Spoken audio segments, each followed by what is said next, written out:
Hi friends, நான் உங்க Rashakar from PR works and talks. இது நம்ம யூடியூப் சேனல். நம்ம சேனல் இன்னும் சப்ஸ்கிரைப் பண்ணாம பார்த்துட்டு இருந்தீங்கன்னா சப்ஸ்கிரைப் பண்ணிடுங்க. நம்ம சேனல்ல நிறைய பேர் பார்க்குறீங்க, ஆனால் சப்ஸ்கிரைப் பண்ணாதவங்க தான் நிறைய பார்த்துட்டு இருக்கீங்க. அதனால சப்ஸ்கிரைப் பண்ணிடுங்க. அதே மாதிரி சப்ஸ்கிரைப் பண்ணவங்களுக்கு நோட்டிஃபிகேஷன் வரும் இல்லையா, நம்ம சேனல்ல போடக்கூடிய வீடியோனுடைய நோட்டிஃபிகேஷன் வரும். அப்போ சப்ஸ்கிரைப் பண்ணவங்களும் கண்டிப்பாக பாருங்க. ஒரு விருப்பத்தோட ஆர்வத்தோட தான் சப்ஸ்கிரைப் பண்ணியிருக்கீங்க. டைம் கிடைக்கிறப்ப கண்டிப்பாக ஒரு மினிமம் டைம் அலாட் பண்ணி கதைகளை கேளுங்க. கேட்கறது நமக்கு ஒரு பொழுதுபோக்காகவும் ஒரு ரிலாக்ஸும் மனசுக்கு கொடுக்கும். அதனால தான் கதைகள் சேனலே நம்ம ஆரம்பிச்சிருக்கோம். கண்டிப்பா உங்க ஃப்ரெண்ட்ஸுக்கு ஷேர் பண்ணுங்க, லைக் பண்ணிடுங்க. நம்ம கொடுக்கக்கூடிய ஒவ்வொரு கதையும் அற்புதமான கதைகளாக தேர்ந்தெடுத்து கொடுத்துட்டு இருக்கோம். அருமையான அற்புதமான எழுத்தாளர்கள் எழுதின கதைகள். அந்த ஒவ்வொரு கதையும் கண்டிப்பா நம்ம மனசை தொடர மாதிரியும், மனசுக்கு ரிலாக்ஸா இருக்கிற மாதிரியும், சந்தோஷத்தை கொடுக்கிற மாதிரியும், அதே மாதிரி ஒரு வழியை ஏற்படுத்துற மாதிரியும், ஒரு சிந்தனைக்கு உரியதாகவும் கண்டிப்பாக இருக்கும். ஓகேவா? சோ இந்த வீடியோல கேட்கக்கூடிய கதை லாசா ராமாமிர்தம். லாசா ரா அப்படிங்கிறவர் எழுதின குடும்ப கதை, குடும்ப சிறுகதை பிம்பம். லாசா ராமாமிர்தம் அப்படிங்கிற ரொம்ப ரொம்ப பிரபலமான ஒரு எழுத்தாளர். அவர் எழுதின ஒரு கதை மகாபலி அப்படிங்கிற ஒரு கதை ஏற்கனவே 1 இயர் ஆச்சு நம்ம சேனல்ல கொடுத்துருக்கோம். அதனுடைய லிங்க் இந்த வீடியோ டிஸ்கிரிப்ஷன்லயும் கொடுக்குறேன், அதையும் நீங்க கேட்கலாம். இப்போ அவருடைய ஒரு இன்ட்ரோ பார்த்துட்டு அப்புறம் இந்த பிம்பம்குள்ள போகலாம். லால்குடி சப்தரிஷி ராமாமிர்தம், அதுதான் அவருடைய முழு பெயர். அதை தான் சுருக்கமா லாசா ரா அப்படின்னு சொல்லிட்டு வச்சுக்கிட்டு கதைகள்லாம் நூல்கள்லாம் எழுதியிருக்காரு. அவர் பிறந்தது அக்டோபர் 30, 1916 பெங்களூர்ல. ஆனா அவருடைய சொந்த ஊர், அப்பாவுடைய சொந்த ஊர் பார்த்தீங்கன்னா திருச்சி மாவட்டத்தில் இருக்கக்கூடிய லால்குடி. அந்த லால்குடி பேரை தான் அவருடைய பெயருக்கு முன்னாடி வச்சிருக்காரு. அவர் அவருடைய பர்த்டே ஆன அக்டோபர் 30லயே 2007ல இறந்துட்டாரு. ஓகேவா? அதாவது அக்டோபர் 30 1916ல பிறந்தாரு. அக்டோபர் 30 2007ல கிட்டத்தட்ட 92 வயசுல அவரு சென்னையில காலமாயிட்டாரு. அவர் அறியப்படுவது ஒரு மிகப்பெரிய இலக்கியவாதி அண்ட் எழுத்தாளர். அவருடைய அப்பா பேர் சப்தரிஷி, அம்மா பேர் ஸ்ரீமதி. சாகித்ய அகாடமி விருது 1989ல அவர் எழுதின நூலான சிந்தா நதிக்கு கிடைச்சிருக்கு. அவருக்கு 4 பசங்க, ஒரு பொண்ணு இருக்காங்க. இப்போ அவர் பாத்தீங்கன்னா 200க்கும் மேற்பட்ட சிறுகதைகள், பல நாவல்கள், 2 வாழ்க்கை வரலாற்று நூல்கள் எல்லாமே எழுதியிருக்காரு. மணிக்கொடி பத்திரிகையில நிறைய அவர் கதைகள் எழுதினதுனால மணிக்கொடி எழுத்தாளர்கள் அப்படிங்கிற ஒரு குரூப் இருக்கு. அங்க பத்திரிகையில மணிக்கொடி பத்திரிகையில யாரெல்லாம் கதை எழுதியிருக்காங்களோ அவங்க எல்லாமே மணிக்கொடி எழுத்தாளர்கள்னு நாம சொல்லி அழைப்பாங்க. அது மாதிரி அதுல ஒரு எழுத்தாளர். சோ மணிக்கொடி எழுத்தாளர் என்று அறியப்படுபவர் லாசாரா அவர்கள். அவங்க இளமை பருவம் முழுசுமே பாத்தீங்கன்னா காஞ்சிபுரத்துல தான், அதுல இருக்கிற ஒரு கிராமத்துல தான் ஃபுல்லா வளர்ந்திருக்காரு. அவர் அப்பா பல ஞானம் பெற்றவர். அதாவது ஆங்கிலம், தமிழ் இது மாதிரி பல புலமை பெற்றவர். அதையெல்லாம் வீட்டிலையும் அவர் ஸ்கூல்ல படிச்சுட்டு இருந்தா கூட வீட்லயும் அவருக்கு ஆங்கிலம், தமிழ் எல்லாம் நிறைய கத்துக் கொடுத்திருக்காரு. கவர்மெண்ட் ஸ்கூல்ல படிச்சிருக்காரு. நல்ல மார்க் வாங்கி தேர்ச்சி பெற்றிருக்காரு. அதே மாதிரில பாத்தீங்கன்னா ஆங்கிலத்திலையும் தமிழ்லையும் நல்ல ஒரு நாலேஜ் அவருக்கு. அவருடைய கதைகளை பாத்தீங்கன்னா நிறைய ஆங்கில வார்த்தைகள், ஆங்கில வாக்கியங்கள்லாம் பயன்படுத்தி இருப்பாரு. அந்த அளவுக்கு ரொம்ப பிரில்லியண்டான ஒரு பர்சன். அதே மாதிரி அவருக்கு ஒரு 12 வயசுலயே பாத்தீங்கன்னா இலக்கியத்திலையும் கதைகள்லயும் நிறைய ஆர்வம் வந்துருச்சுன்னு சொல்றாங்க. நல்ல புலமை ஏற்பட்டதுன்னு சொல்றாங்க. அதே நேரத்துல அவருடைய 18வது வயசுல தான் முதல் சிறுகதை வெளிவந்தது. 50 வயசுக்கு மேலதான் அவரு நாவலே எழுத ஆரம்பிக்கிறாரு. அது வரைக்கும் 50 வயசு வரைக்கும் 18 வயசுல ஃபர்ஸ்ட் ஷார்ட் ஸ்டோரி எழுதினாரு. அப்புறம் 50 வயசு வரைக்கும் அவர் சிறுகதையே தான் எழுதிட்டு இருக்காரு. அதனால சிறுகதைகள் தான் ஒரு நிறைய இருக்கும். அதுக்கப்புறம் தான் நாவல் எழுதலான்னு ஒரு தூண்டுகோல் வர்றப்போ அதை பயன்படுத்தி நாவல் எழுத ஆரம்பிச்சிருக்காரு. அவர் எழுதின முதல் நாவல் தான் புத்திர அப்படிங்கிற ஒரு நாவல். அப்புறம் 1989ல நான் ஏற்கனவே சொன்ன மாதிரி சிந்தாமணி நூலுக்கு சாகித்ய அகாடமி விருது கிடைச்சிருக்கு. பல இந்திய மொழிகள்லயும் வெளிநாட்டு மொழிகள்லயும் இவருடைய கதைகள் எல்லாமே நிறைய கதைகள் மொழிபெயர்ச்சி அதை டிரான்ஸ்லேஷன் பண்ணி வந்திருக்கு. பார்க்கடல், அபிதா, சிந்தாமணி இதெல்லாம் மிக மிக பிரபலமான நூல்கள். அதே மாதிரி அலைகள் ஓய்வதில்லை அற்புதமான ஒரு நூல்னு சொல்லலாம். அருமையான கதைகள் அதுல இருக்கும். அவர் எழுதின கதைகள் எல்லாமே நூல்கள் எல்லாமே நாட்டுடைமை ஆக்கப்பட்டிருக்கு தமிழக அரசினாலங்கிறது இன்னொரு கூடுதல் ஒரு சிறப்பு. அவர் எழுதின நாவல்கள் என்னென்ன அப்படின்னு சில மட்டும் உதாரணத்துக்கு பார்த்துக்கலாம். புத்திர 1965, அப்புறம் அபிதா 1970, அது ரொம்ப ரொம்ப பாப்புலர். அப்புறம் கல் சிரிக்கிறது, அதுக்கப்புறம் பிராயச்சித்தம், அலைகள் ஓய்வதில்லை, கழுகு, கேரளத்தில் எங்கோ. அப்புறம் வந்து நேசம், இதெல்லாம் வந்து அவர் எழுதின ரொம்ப ரொம்ப பிரபலமான நாவல்கள், சிறுகதைகள் தொகுப்புன்னு சொல்லலாம். அப்புறம் சிறுகதைகளை பார்த்தீங்கன்னா, இதழ்கள் அப்படின்னு 1959ல வந்து தொகுப்பா வந்திருக்கு. ஜனனி அது ரொம்ப ரொம்ப பாப்புலரான ஒரு சிறுகதை தொகுப்பு 1957ல. அப்புறம் பச்சை கனவு 1964ல. அந்த தொகுப்புல பச்சை கனவுங்கிற தொகுப்புல நிறைய சிறுகதைகள் பாப்புலரான ஸ்டோரிஸ் எல்லாம் அதுல இருக்கு. அப்புறம் கங்கா 1962, அஞ்சலி 1963, அப்புறம் அலைகள் 1964, தயா 1966, உத்தராயணம், அப்புறம் இது மாதிரியான பல சிறுகதை தொகுப்புகள், சிறுகதைகள்லாம் வந்திருக்கு. ரொம்ப ரொம்ப ஒரு குறிப்பிடத்தகுந்த ஒரு மணிக்கொடி எழுத்தாளர்கள்ல இவரும் ஒருவர். அவருடைய கதைகள் எல்லாமே படிக்கிறதுக்கு வந்து ரொம்ப ரொம்ப நல்லா இருக்கும். நல்ல விஷயங்கள் அதுல சொல்லியிருப்பாரு. எழுத்து நடையும் ரொம்ப எளிமையா தான் இருக்கும். ரொம்ப அதிகமான ஒரு இலக்கிய ரீதியாக நமக்கு படிக்கிறதுக்கே கஷ்டப்படுற மாதிரியான வார்த்தை அமைப்புகள்ல கதையை எழுதியிருக்க மாட்டாரு. அது அவருடைய இன்னொரு சிறப்பு. ஸோ அவருடைய கதைகள் நம்ம சேனல்ல குடுக்கறதுக்கு நமக்கு ரொம்ப ரொம்ப பெருமையாக இருக்கிறது. இப்போ இது மாதிரியான ரொம்ப குறிப்பிடத்தக்க ஒரு மூத்த எழுத்தாளர்கள், பிரபலமான எழுத்தாளர்களுடைய கதைகளை நம்ம தேடி தேடி நம்ம சேனல்ல குடுத்துட்டு இருக்கோம். அதாவது இப்பயும் 6 நிமிஷம் ஆயிடுச்சு. இருந்தாலும் பரவாயில்ல. இத நான் சொல்லி முடிச்சிடுறேன். அதுக்கப்புறம் கதைக்குள்ள போகலாம். உதாரணத்துக்கு பார்த்தீங்கன்னா, வ.வே.சு. ஐயர், கூப்பா ரா, நா. பிச்சமூர்த்தி, எம்.வி.வி., கானாசு, கூப்பா சேது அம்மாள், மௌனி, ஜானகிராமன், கி.வ. ஜெகநாதன், கல்கி, அகிலன், இந்திரா பார்த்தசாரதி, தீபம் நா. பார்த்தசாரதி, கு. அழகிரிசாமி, ஜெயகாந்தன், மு. வரதராஜன், லாசா ரா அவர்கள், விந்தன், மேலாண்மை பொன்னுசாமி, வ. ராமசாமி, பி.எஸ். ராமையா, எஸ். ரங்கராஜன், கூப்பா Venkatachalam, P S. Krishnamoorthy, R. Shanmugasundaram, S. Kamalambal, சி.சு. செல்லப்பா, இது மாதிரியான பல எழுத்தாளர்களுடைய கதைகளை தேடி தேடி நம்ம சேனல்ல வந்து அதெல்லாம் பொக்கிஷங்கள் அவங்க எழுதின கதைகள்லாம். ஏன்னா இன்னைக்கு எழுதிட்டு இருக்கக்கூடிய அல்லது இடைப்பட்ட காலத்துல எழுதின எழுத்தாளர்களுடைய கதைகள், படைப்புகள் எல்லாம் நம்ம படிக்கிறதுக்கு அதிகமான வாய்ப்புகள் இருக்கு. ஆனா இது மாதிரியான மூத்த எழுத்தாளர்கள் எழுதின கதைகள் நம்ம படிக்கிறதுக்கான வாய்ப்பு மிக மிக குறைவு. அது இன்றைய இளைய தலைமுறைக்கு போய் சேராது அல்லது படிக்கிறதுக்கான வாய்ப்பு இருக்காது. அவங்களுடைய அதாவது ஃபாஸ்ட் வேர்ல்டுல வந்து வேற மாதிரி போய்க்கிட்டே இருப்பாங்க. நாம தான் வந்து இது மாதிரியான விஷயத்தை எல்லாம் குடுத்து அவங்க படிக்கிறதுக்கான வாய்ப்பை ஏற்படுத்தி தரணும். யாரு? ஒரு 40+, 50+க்கு மேல இருக்கக்கூடிய தலைமுறையினர் தான் வந்து நம்ம கொண்டு போய் சேர்க்கணும். அது நம்மளுடைய ஒரு கடமைன்னு கூட நான் நினைக்கிறேன். ஸோ அது மாதிரியான கதைகள் நம்ம குடுக்கறப்ப கண்டிப்பா நீங்க சப்போர்ட் பண்ணுங்க. இது மாதிரியான கதைகளையும் நீங்க கேளுங்க. கேட்டேன்னா நீங்க சிலதெல்லாம் படிச்சிருக்கலாம். கண்டிப்பா பல கதைகள் படிச்சிருக்கலாம். பல நாவல்கள் இப்ப நான் சொன்ன மூத்த எழுத்தாளர்களுடைய கதைகள் நீங்க படிச்சிருக்கலாம். ஆனா மறந்து போயிருக்கலாம். அதை திரும்ப ஞாபகப்படுத்துற மாதிரி நம்ம சேனல்ல கதைகள் குடுத்துக்கிட்டே இருக்கோம். இதுல இப்ப நான் படிச்ச லிஸ்ட்ல நிறைய பேருடைய கதைகள் 1 கதை, 2 கதை, 4 கதைகள்லாம் குடுத்திருக்கோம். இன்னும் அது மாரியான எழுத்தாளர்களுடைய பிரபலமான மூத்த எழுத்தாளர்களுடைய கதைகள் நம்ம சேனல்ல வரும். நம்ம அதெல்லாம் படிச்சுட்டு நம்ம கண்டிப்பா யங்ஸ்டர்ஸ்க்கு வந்து நான் ஷேர் பண்ணணும் அப்படிங்கிறத நான் ரொம்ப ரிக்வெஸ்ட் பண்ணி கேட்டுக்கிறேன். நீங்க சப்போர்ட் பண்ணுங்க. இது மாதிரியான சிறுகதைகளையும், நாவல்களையும் சப்போர்ட் பண்ணுங்க. இந்த மூத்த எழுத்தாளர்களுடைய கதைகள் எல்லாம் சிறுகதைகள் தான் இப்ப நான் குடுத்துக்கிட்டு இருக்கேன். இன்னும் வந்து நாவல்கள் கொடுக்க ஆரம்பிக்கல. முதல்ல சிறுகதைகள நம்ம ஃபுல்லா ஒரு ரவுண்டு பார்ப்போம். அதுக்காக தான் நான் வந்து ஒவ்வொரு நாளும் தினம் ஒரு சிறுகதைன்னு சொல்லிட்டு காலையில 11 மணிக்கு வந்து சிறுகதைகள் குடுக்கறதுக்காக அந்த ஸ்லாட்டே நான் கிரியேட் பண்ணேன். அதுல தான் இந்த கதைகள் எல்லாமே வந்துகிட்டு இருக்கு. கண்டிப்பா நீங்க சப்போர்ட் பண்ணுவீங்கங்கிற நம்பிக்கையில நிறைய கதைகள் குடுக்கறதுக்கு ஆர்வமா இருக்கேன். அந்த ஆர்வம் கண்டிப்பா நம்ம சேனல் வியூவர்ஸ் அண்ட் சப்ஸ்கிரைபர்ஸ்க்கு இருக்கு. நான் கமெண்ட்ல பார்க்கறப்பயே நான் அது எல்லாம் எனக்கு ரொம்ப சந்தோஷமா இருக்கு. அதனால சப்போர்ட் பண்ணுங்க. உங்க ஃப்ரெண்ட்ஸ்க்கெல்லாம் ஷேர் பண்ணுங்க. உங்க யங்ஸ்டர்ஸ்க்கு ஷேர் பண்ணுங்க பர்ட்டிகுலரா. கதைக்குள்ள போகலாமா? லாசா ராமாமிர்தம் அவர்கள் எழுதிய பிம்பம் குடும்ப சிறுகதை. மாச கடைசியில் ஒவ்வொரு மாசமும் அப்படித்தான். பருப்பு தட்டுப்பாடில் ஆரம்பித்து சிறுக சேர்ந்து கட்டுக்கடங்காமல் திடீரென்று பெருத்துவிட்ட பூதத்தை சமாளிக்க PF-இல் கடன் வாங்குவது பற்றி பாரதியுடன் இறங்கிவிட்ட பேச்சு சுவாரஸ்யத்தில் தான் திடீரென்ற நின்ற இடத்திலிருந்து தள்ளப்படுவது கூட தெரியாத அதிர்ச்சியில் தள்ளாடி போனாள். சாரி மேடம், மன்னிச்சிருங்க மேடம். அந்த வாலிபனின் கைகளும் கண்களும் தவித்தன. கன்னங்கள் கருங்குழம்பு. நான் எதிர பார்த்துட்டே வரல மேடம். அப்போதுதான் விஷயம் புரிந்து கடும் கோபம் பற்றி கொண்டது அவளுக்கு. எதிர குத்துக்கல் மாதிரி நிக்கிறேன். அப்படி என்ன கண்ணு தெரியாம பராக்கு பார்த்துட்டு வர்றது?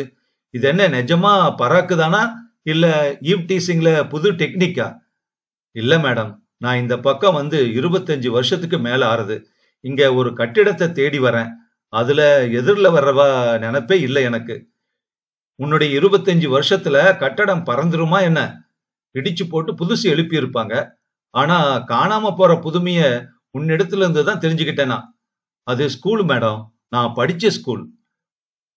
இந்த அக்கறை இந்த நாள்ல கொஞ்சம் ஆச்சரியம் தான். ஸ்கூல் இங்க தான் இருக்கு. ஆனா பெருசாகி கட்டடம் விரிவடைஞ்சு முதல்ல இருந்தது பின்னுக்கு தள்ளிடுத்து. ஓ, குவைட் பாசிபிள். என்னை இங்கே விட்டு துரத்திட்டாங்க மேடம், எல்கேஜில இருந்து.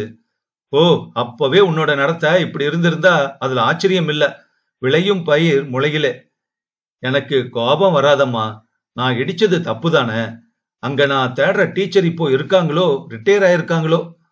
அவளுக்கு கோபம் மறந்து கியூரியாசிட்டி தூக்கிட்டு. நான் இங்கதான் வேலை செய்யறேன். யார் அந்த டீச்சர்? டீச்சர் சுமதி. நான் தான் டீச்சர் சுமதி. அவன் திக்கென பின்னடைந்தான். நான் விளையாடலம்மா. ஏன், நீ 25 வருஷத்துக்கு அப்புறம் தேடிட்டு வர்றப்போ நான் இங்கேயே 30 வருஷம் சர்வீஸ் பார்க்க கூடாதா? அடுத்த வருஷம் ரிட்டையர்மெண்ட். அதன் ப்ராப்ளம்ஸ் அதுக்கு மேல இருக்கு. அதையெல்லாம் உங்ககிட்ட சொல்லியாகணுமா என்ன? அவன் ஒன்றும் பேசவில்லை. சற்று திடப்பட்டு நின்று அவளை மேலும் கீழுமாக பார்த்தான். ஆமாம், இருக்கக்கூடும். உடம்பு சற்று அகன்று தடி. கூந்தல் சாம்பல் பூத்து விட்டதே தவிர பிராக்கெட்ல வேறு எப்படி இருக்க முடியும்னு எழுதியிருக்காரு. அடர்த்தி குறைந்த மாதிரி தெரியவில்லை. முகவார் படம் எல்லாம் அவளா இருக்கக்கூடும். இல்லை, அவளேதான். அந்த அடையாளம் நிச்சயமானதும் அவனுள் ஒரு எழுச்சி பொங்குவதை உணர்ந்தான். தான் ஆடி போகாமல் பூமியில் பாதங்களை அழுத்தமாய் பதித்துக் கொண்டான். என்ன தெரியல? நான் கண்ணம்மா. இந்த சர்வீஸ்ல எத்தனை கண்ணன்கள் கசுமாலங்கள் வந்து போயிருக்கும். எதை தனியா நினைவு வச்சுக்க முடியறது? நான் ஸ்பெஷல் துஷ்ட பையம்மா. சக்கரை போட்டு இருக்குமா இல்ல ஸ்பெஷல் மசாலா சேர்த்து இருக்குமா? அப்படிதான் வச்சுக்கோங்களேன். பையன் படு உற்சாகமாகிவிட்டான். பக்கத்து பெஞ்சு பசங்களை சீண்டிக்கிட்டே இருப்பேன். பின் பெஞ்ச கூட விட மாட்டேன். பின்னல புடிச்சு இழுக்கிறது, அவங்க கொண்டு வந்த ஸ்நாக்ஸ புடுங்கியோ திருடியோ திங்கிறது, அவங்க பென்சில புடுங்கிக்கிறது, ஜன்னல் வழியா வீசி எறியறது, அவங்க மூஞ்சிய நாய்க்குட்டியாட்டம் நக்கறது, கையில எச்சில் துப்புறது, இப்படி சொல்லிண்டே போகலாம்.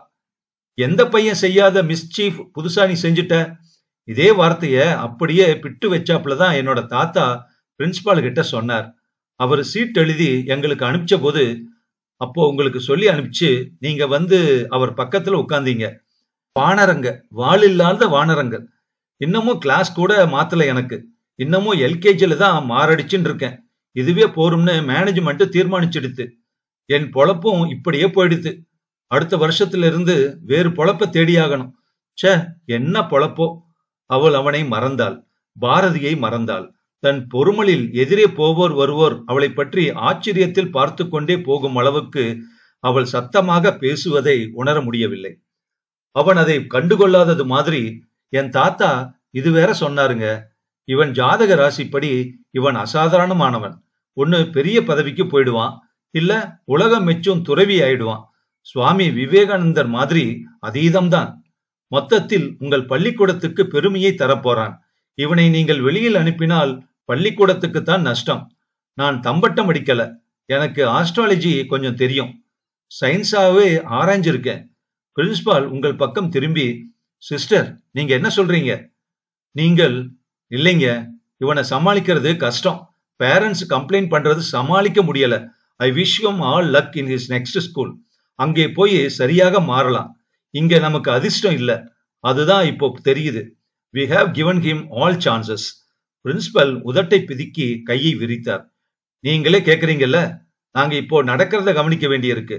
எங்கள் பள்ளிக்கூடம் நடக்கணும். And we have to leave, you know. I am sorry. Next year வாங்க பார்க்கலாம். தாத்தா சிரித்தார். நெக்ஸ்ட் இயர் நான் இருக்கேனோ இல்லையோ. பிரின்சிபல் நாற்காலியை வெட்டி எழுந்தார். நான் டாபிக் மாறுறேன். இந்த விஷயம் முடிஞ்சு போச்சு. டயம் வீணாகுது. நீங்களும் எழுந்தீங்க. வரேன் சார். பாதி கிளாஸ்ல வந்திருக்கேன். அழைச்சிங்களேன்னு வந்தேன். ஆகவே நீங்கள் அவுட் முத்திரை குத்திதான் நான் இந்த ஸ்கூலை விட்டு வெளியே வரும்படி ஆயிடுச்சு. ஆமா, லேசாக கண்ணுல பூச்சி பறக்கிற மாதிரி ஒரு நினப்பு வருது. ஒரு பையன் அவன் மண்டை குடுமி பீச்ச தேங்காய் மாதிரி உருண்டையா இருக்கும். Special feature. கரெக்ட். பையன் சந்தோஷத்தில் கைகொட்டி சிரித்தான். பிரசவ கோளாறு ஒன்னும் கிடையாதுங்க. இன்ஸ்ட்ருமெண்ட் ஒன்னும் அப்ளை ஆகல. வயிற்றை கிழிச்சு அப்படியே அழாக்க எடுத்துட்டாங்க. சிசேரியன், ஒரே மாசம். அதனால ஹைபர் ஆக்டிவ். இப்பவும் அப்படியே தான் இருக்கு. ஆக்சிடென்ட் அது இதுன்னு மண்டைய உடைச்சிக்கல, அதனால நசுங்கல. உனக்கு இஷ்டப்பட்டா நல்லா ரியாக்ட் பண்ணுவ. மார்ல கை கட்டிண்டு ஸ்லோகம் சொன்னா கடைசி வரை கிளியரா நல்லா சொல்லுவ. அந்த சமயத்துல அழகாயிடுவ நீ. அவன் முகத்தில் சந்தோஷம் குழுமியது. ஆமாம் கண்ணன், உங்க தாத்தா ஜோஷியம் என்னாச்சு? தாத்தா போயிட்டாருமா. ஆனா ஜோஷியம் பழிச்சிடுச்சு. நான் படிச்சு படிப்படியா வசந்து சிங்கப்பூர் சைனான்னு தேசம் தேசமா சுத்தி இப்போ அமெரிக்காவில 3 வருஷமா இருக்கேன். 1 மாசம் லீவ்ல வந்திருக்கேன். என்னோட எம்ப்ளாயர்ஸ் அனுப்பி இருக்காங்க. அங்க அவங்க ஆபீஸ் மேனேஜ் பண்றேன். அதை விருத்தி பண்ணும் போது அவங்க கிட்ட எனக்கு நல்ல பேர் இருக்கு. அவள் முகம் லேசாக வெளிரியது. அப்போ தாத்தா ஜோஷியம் பழிச்சு போச்சு. எல்லாம் பெரியவா ஆசீர்வாதங்க, உங்க ஆசீர்வாதம். ஆனா எனக்கு சர்டிபிகேட் கொடுத்து அனுப்பிச்சிட்டீங்க. என்னை என்னப்பா பண்ண சொல்ற? அந்நிய நிலம் அப்படி இருந்தது. இப்ப சொல்லி காட்டி வஞ்சம் தீத்தாச்சுல்ல. வஞ்சம் தீக்கிறதா? அவன் வெளியில் சொல்லவில்லை. அன்றைய சுமதி டீச்சர் அவன் வாழ்க்கைக்காக மன்றாட அவன் தாத்தா பள்ளிக்கு வந்திருந்த போது பிரின்சிபாலுடன் உட்கார்ந்திருந்த அன்றைய அவளை நினைத்து கொண்டிருந்தான். அவளுடைய பழுப்பு நிற அழகுடன் மனம் எங்கோ நூலோடி விட்டது. உடம்பை உருவினார் போல உடுத்தி இருந்தாள். ஒரு சுருக்கம் இல்லை. வாட்ட சாட்டமான ஆகிருதியில் ரவிக்கை சதை பிடிப்பாய் அவள் வயதை நிர்ணயிக்கும்படி அவள் தோற்றமில்லை. மதிப்பிட அவனுக்கும் தகுதி ஏது? ஆனால் ஏதோ ஒரு காந்தம் அவளிடம் இருந்தது. முதல் நாள் அவன் கொண்டு வந்திருந்த சாக்லேட் குழந்தைகளுக்கு பங்கீடான போது வெட்கத்துடன் அவளிடம் 2 சாக்லேட்டை நீட்ட அவன் வாயை திறந்து ஒன்றை போட்டு மற்றதை தான் போட்டுக் கொண்டாள். ஓகே, அவன் மறக்கவே மாட்டான். முடியலையே. மேஜையை அடிக்கடி கையால் தட்டுவாள். பையன்கள் சத்தம் போடாதிருக்க அது நடக்கிற காரியமா? தங்களுக்கு தொந்தரவு கூடாதுன்னு பெத்தவங்க இங்க அனுப்பிச்சிடுறாங்க. நாம மேய்க்க வேண்டி இருக்கு என்று அழுத்துக் கொள்வாள். மற்ற நேரங்களில் சிரித்தபடிதான் இருப்பாள். எல்லோரும் என் குழந்தைகள் தான், இல்லாட்டி என்னால் இத்தனை பெத்துக்க முடியுமா? இப்படி சொன்னதும் அதன் தமாஷ் உரைத்ததும் அசட்டு சிரிப்பு சிரித்து விட்டாள். விஷயம் புரியாமலே அவனும் சிரித்தான். என் சுமதி டீச்சர், ஏதோ பெருமையா இருக்கும் அவனுக்கு. அவள் சொல்லும் பாடங்களை கேட்டானோ? ஏதோ சத்தம் இந்த காதில் புகுந்தது. அந்த காது வழியாக அழுந்த வாரி அவள் கூந்தலில் நெற்றியின் பக்கவாட்டில் 2 பிரிகள் எதிரும் புதிருமாக ஓடி விளையாண்டிக் கொண்டிருந்தன. அவைகளை கவனித்துக் கொண்டிருப்பான். இப்போது அவை இருக்குமோ? அன்றைய சகவாச ஞாபகத்தில் கண்கள் தேடின. இருப்பதாய் தெரியவில்லை. உதிர்ந்து போயிருக்கும், அல்லது இப்போது அழுந்து இருக்கலாம். என்ன அசட்டுத்தனம்! இன்னுமா குழந்தைத்தனம்? Y not? இப்போது நார்மலாகவா இருக்கேன்? ஏதோ துக்கம் தொண்டையை அடைத்தது. என் அம்மாவை விட ஏன் சுமதி டீச்சரை எனக்கு பிடிச்சு போச்சு. குழந்தைகள் பாடு நிம்மதி என்கிறோம். பார்க்க போனால் அவர்கள் வாழ்க்கைதான் சலனமும் சஞ்சலமும். ஒவ்வொரு உணர்வும் அப்போதுதான் விழித்தெழுந்து அழுத்துகின்றன. அவைகளின் அந்நியம் தாங்க முடியானவாக இல்லை. இவ்வளவு ஸ்பஷ்டமாய் இப்போது விளங்கி என்ன பயன்? அதுவே புரியாத கோபம், பக்கத்து பையன்கள் மேல் ஆத்திரம், தன்மேலேயே ஆத்திரம். பசிப்பதில்லை, சாப்பிட தோன்றுவதில்லை. ஒரு நாள் கொண்டு வந்திருந்த இட்லியை வகுப்பின் குப்பை தொட்டியில் ஒவ்வொன்றாய் அவன் எரிந்து கொண்டிருந்ததை பார்த்துவிட்டு முதுகில் அரைந்தாள் அவள். திக்கென ஆகிவிட்டது. அத்தனை குட்டி குட்டியா அவ்வளவு சிரத்தையா அன்போட வாத்து அனுப்பிச்சிருக்கா உங்க அம்மா. அவ்வளவு திமிரா உனக்கு, ராஸ்கல். பிறகு அவளுடைய மதிய சாப்பாட்டு வேளையில் தன்னுடைய டிஃபன் டப்பாவில் இருந்து ஒரு வாய் அவனுக்கு ஊட்டி கையிலும் ஒரு கவளம் வைத்தாள். அப்படியெல்லாம் செய்யக்கூடாதரா கண்ணா, பசிக்குமில்ல உனக்கு. அந்த ரசஞ்சாதம் தான் கொண்டு வந்திருந்த இட்லிக்கு ஈடாகுமா? அவனுக்கு தெரியாதா? இருந்தாலும் இன்னொரு பிடி கொடுக்க மாட்டாளா? நான் ஏன் இப்படி ஆகிவிட்டேன்? அப்படி தன்னையே கேள்வி கேட்டுக் கொள்ள கூட தெரியாத வயசு. ஆனால் துக்கம் தொண்டையை அடைத்தது. அவளுடைய மேலுதட்டில் லேசாய் செவ்வரும்பு கட்டியிருந்தது. இப்போது அது இருக்குமோ? டேமிட், எனக்கு பைத்தியம் பிடித்து விட்டதா? இல்லை, இன்னும் விடவில்லையா? மாலை வேளையில் அவளை வீட்டுக்கு அழைத்துச் செல்ல அவள் புருஷன் வருவார். நல்லாத்தான் இருந்தான். Tight pant, T-shirt. ஆனால் இல்லை, அதனாலேயே அவனுக்கு அவரை பிடிக்கவில்லை. லேசாகி கொண்டிருக்கும் மண்டை உச்சியை சாமர்த்தியமாக மறைத்து விரல் இடுக்கில் சிகரெட்டை இடுக்கிக் கொண்டு அவள் தன் உதடுகளை விரலால் பொத்தி எச்சரித்தும் கேட்பதாயில்லை. ஒரு நாள் கண்ணன் எதிரிலேயே அவளுடைய வார்த்தை தடித்தது. இங்க உங்களுடைய சிகரெட் துண்டுகளை போட்டுட்டு போனா என் பேரு கெட்டுடும். குழந்தைகள் புழங்குற இடத்துல நல்ல அடையாளம். நியாயமா நீங்க ஸ்கூல் காம்பவுண்டுக்குள்ளேயே வரக்கூடாது. நீங்க வந்தாலே என்னோட சகாக்களோட நெத்தியும் முதுகுத்தண்டு சுருங்குது. என் பொழப்ப கெடுத்துறாதீங்க. அப்பவும் சிரித்து கொண்டிருந்தான். அவன் சிரிப்பு நன்றாக இருந்தது. கன்னங்கள் இறுகி குழியும். பாரதியை காட்டி இவள் யார் என்று கேட்டான். இவள் என்னுடைய பெண். சுமதி டீச்சர் மாதிரி இவள் இல்லை. சதை பிடிப்பாய் அப்பா ஜாடை தூக்கலாக இருந்தாலும் என் சுமதி டீச்சரின் மகள். அது சரி, உன் சுவிசத்தை பற்றி மொத்தமா சொல்லிட்ட. சந்தோஷம். இத்தனை நாள் கழிச்சு என்ன இந்த பக்கம்? 23 வருஷம் கழிச்சு உன்னோட பள்ளிக்கூடத்தை தேடிண்டு வர்றது பெருசுதான். எங்களுக்கு பெருமைதான் அது. யார் இவ்வளவு சிரமம் எடுத்துக்கிறா? டீச்சர், நான் உங்களை பார்க்கத்தான் வந்தேன். உங்களை மறக்க முடியல. I was in love with you. So you have come to declare your love. கைகொட்டி சிரித்தாள் டீச்சர். நீங்கள் நினைக்கிற மாதிரி இல்லை. 23 வருஷங்கள் டீச்சர். சட்டென தெளிந்தாள். That happens sometimes. That is called puppy love. ஒரு டிசீஸ் வந்து இருந்து விட்டு போயிரும். அது மாதிரி டீச்சருக்கு ஸ்டூடெண்ட் மேல நேர்வதில்லையா? அவன் பரிதாபமாய் இருந்தான்.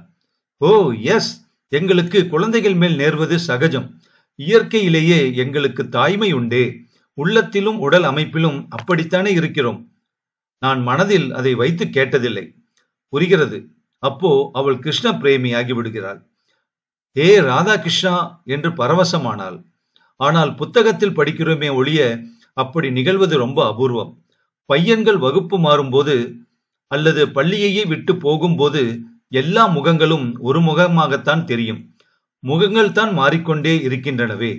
நாங்கள் கோபியர். எங்களுக்கு பிருந்தாவனம் ஒன்றுதான் உண்டு. மாறுவதில்லை. நாங்களும் மாறுவதில்லை. கல்யாணமாகி பள்ளியை விட்டு ஊர் விட்டு நாட்டையே விட்டு போனால் எங்கள் கிருஷ்ணனை ஏந்தி கொண்டு விடுகிறோமே. அவரவர் சிந்தனையில் இருவரும் ஆழ்ந்தனர். ஒரு சம்பவம் நினைவுக்கு வந்தது. தழும்பேறி விட்டாலும் இப்போது புதிதாய் சூட்டை காய்ச்சி இழுத்தாற் போல நெஞ்சு சுரீர் என்றது. அன்றொரு நாள் வகுப்பில் அவள் அவன் பக்கமாய் வருவதற்கும் அவளை பார்க்காமல் அவன் தன்னிடத்தில் இருந்து எழுவதற்கும் சரியாக பென்சிலை தேடினானோ ரப்பரை தேடினானோ இருவரும் மோதிக்கொண்டனர். அவன் மார்பின் விம்மலின் அவன் முகம் பதிந்தது. மார்பு துணி ரவிக்கே முடிச்சுக்கும் கீழே சரிந்தது. அவளுக்கு கோபம் வரவில்லை. வீறிட்ட சிரிப்பை அடக்கிக் கொண்டு மேலக்கையும் இடுப்பு செருகளையும் சரிபடுத்தி கொண்டு, என்ன அப்படி தட்டு கெட்டு போற அவசரம்? குரல் உயரக்கூட இல்லை. Soft and melodious. அவனுக்கு கேட்டதோ இல்லையோ மூர்ச்சையாகி விட்டான். ஜென்மம் ஜீவராசி யாவற்றுக்கும் பொதுவாய் ஆண் பெண் எனும் அடித்தளம்தான் உண்மை நிலை. தன்முகம் இனம் அழிந்த ஆதி வேட்கை. அவன் பச்சை பாலகன், அவள் முதிர்ந்த மாது. பகலில் இருந்து இரவா, இரவில் இருந்து. எது முன் எது பின்? விடி இருட்டின் விளிம்பில் வெள்ளி எதைத்தான் யார் அறிவார்? ஆனால் அவனுடையது அது என்று ஒன்று உண்டு என்று பாவம் அதையும் அறியான். திகைப்பூண்டு மிதித்த மாதிரி அவன் வளைய வந்தான். அவள் எதையும் கண்டுகொள்ளாமலே வளைய வந்தாள். Yes, that is as it should be. We forget because we must. Such is the cavalcade of life. முதலில் அவன்தான் மீண்டான். குரல் சற்று அடக்கமாய், சரி, உங்களைத்தான் கட்டிக்க முடியாது, உங்கள் பெண்ணை கட்டிக்கலாம் இல்லையோ? என்ன உளர்ற? இல்ல டீச்சர், சரியாதான் பேசுறேன். கல்யாணம் பண்ணிக்கத்தான் அமெரிக்காவில இருந்து 1 மாத லீவ்ல வந்திருக்கேன். அதற்குள் எனக்கு பொண்ணை பார்த்து என்னுடைய பெற்றோர்கள் எனக்கு கல்யாணம் பண்ணி எங்கோ அமெரிக்காவுக்கு குடித்தனம் பண்ணா அனுப்பி விடுவார்கள். எனக்கு இந்த பெண் பிடிச்சு போச்சுன்னு நான் சொன்னா அப்பா அம்மா குறுக்கே நிக்க மாட்டா. அப்படி ஒன்னும் மீனமேஷம் பாக்குறவா இல்ல. போன இடத்துல தனியா உழன்று மாட்டிண்டு அவ பாஷையில களநீர் பானையில கைவிடாமல் இருந்தார். சரி, சம்பந்தம் பேச உடனே வாங்க. கண்ணா பின்னான்னு கேட்க மாட்டா. மஞ்சள் கைத்துல மாட்ட ஏன் அதையும் நான் பாத்துக்கிறேன். பையன் பெரியவன் ஆயிட்டேன்ல, என்னை என்ன பண்ண முடியும்? பேச்சும் இந்த முறையிலே போறதுனாலே அவள் தடுத்தாள். நீ ஒன்னு தெரிஞ்சுக்கணும், இவளுக்கு அப்பா இல்ல. அப்படின்னா அன்னைக்கு அவரை பார்த்தனே, குழம்பினான் அவன். இவளுக்கு அப்பா இல்ல. நான் ஏமாந்து போன கண்ணா. இவதான் அவர் தந்த பரிசு. So what? அதை நாம தெரிவிச்சுக்கணுமா? தண்டோரா போட்டு ஊரை அழைக்க போறோமா என்ன? A simple affair. கோயில்ல தெரியாம இருக்க போறதா? அட, தெரிஞ்சாதான் தெரியட்டுமே டீச்சர். அவள் சற்று நேரம் மௌனமாய் அவனை பார்த்து கொண்டிருந்தாள். முகம் பிட்டாய் பிசைந்தது. உதடுகள் நடுங்கின. அவன் மேல் சாய்ந்து கட்டிக்கொண்டு பொட்டென உடைந்து போனாள். அவன் அவளை அணைத்துக் கொண்டான். எத்தனை நாள் பாரமோ!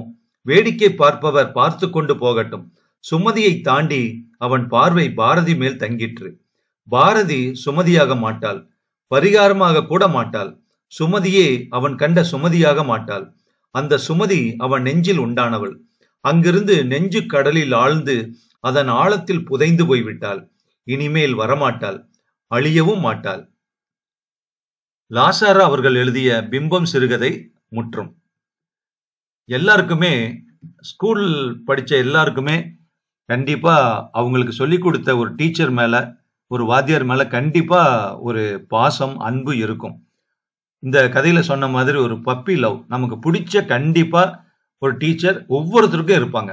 அதுவும் பர்டிகுலரா ஸ்கூல்ல, எலிமெண்டரி ஸ்கூல்ல அது மாதிரியான டீச்சர் இருப்பாங்க. சில பேர்த்துக்கு 6வது 7வதுல கூட ஹைஸ்கூல்ல படிக்கிறப்ப கூட அது மாதிரியான ஒரு டீச்சர் ரொம்ப க்ளோஸா இருப்பாங்க. அவங்களுக்கு, அந்த பசங்களுக்கு பொண்ணுங்களுக்கு பிடிச்ச மாதிரி. அது தவிர்க்கவே முடியாது ஒவ்வொருத்தருக்குமே. யாராவது பெரியவங்களுக்கு அப்புறம் ஒரு இன்டர்வியூ பண்றப்ப யாராவது கேட்டா கூட உங்களுக்கு ஃபர்ஸ்ட் லவ் யார் மேலன்னா என்னோட ஸ்கூல் டீச்சரு, அவங்க வந்து 2வது class teacher, first standard teacher அப்படின்னு சொல்லுவாங்க. ஸோ அந்த அளவுக்கு ரொம்ப பிடிக்கும். ரொம்ப க்ளோஸா மனசுல இருப்பாங்க. எதனால அவங்களோட ஷேர் பண்ணிக்கிற மாதிரி எல்லாம் இருக்கும். இந்த கதையில வர மாதிரி சுமதி டீச்சர், மல்லிகா டீச்சர், இது மாதிரி பல பேத்துக்கு ஒவ்வொருத்தர் வந்து ரொம்ப மனசுக்கு இதமாக இருப்பாங்க.